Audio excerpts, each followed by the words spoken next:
About 2,500 years ago, people in the mountains of what is now western China gathered for a funeral. They put hot stones in wooden containers and placed leaves on top.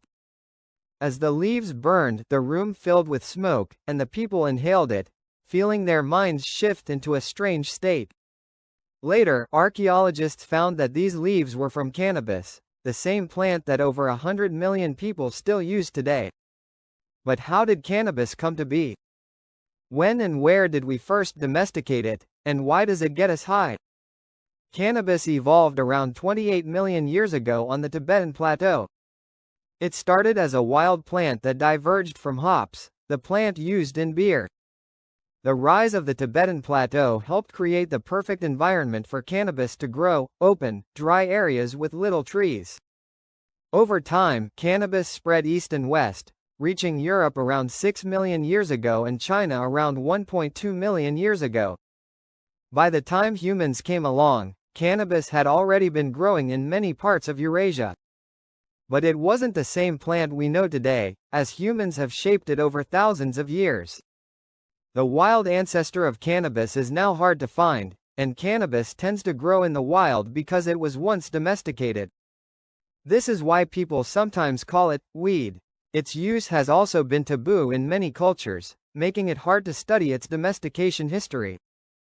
Cannabis has been used for many purposes, including for its psychoactive effects and for its hemp fibers and oils. For a long time, scientists disagreed on how many species of cannabis there were, but now most agree there is just one, Cannabis sativa, which has different cultivated types. Studying cannabis history was difficult because of legal and cultural barriers.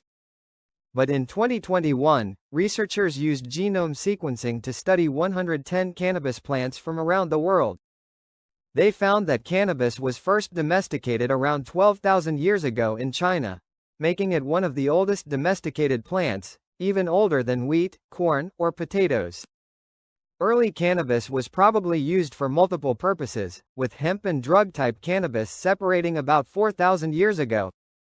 This led to distinct genetic differences, with hemp-type cannabis being taller with stronger fibers, and drug-type cannabis being shorter with more flowers and resin. Both types spread across Eurasia, with hemp artifacts showing up in East Asia, Europe, and the Middle East around this time. The first evidence of using cannabis for its psychoactive effects was found in a mountain cemetery in China, dating back 2,500 years. Written records from India also show cannabis use 2,000 years ago, and it spread to Africa by the 13th century and Latin America by the 16th century. Although we know a lot about cannabis history, we still don't fully understand why it gets us high. The psychoactive effects are caused by THC, a chemical cannabis produces. THC and other chemicals in cannabis have antimicrobial, antifungal, and UV-blocking properties, which help protect the plant from disease and sunlight. They also deter pests and herbivores. But THC also happens to bind to receptors in our bodies, specifically in the endocannabinoid system, which regulates important functions like appetite, mood, sleep, and memory. These receptors existed in animals long before cannabis evolved, and THC mimics the body's own natural cannabinoids. While cannabis originally made these chemicals as a defense mechanism, humans found them fascinating.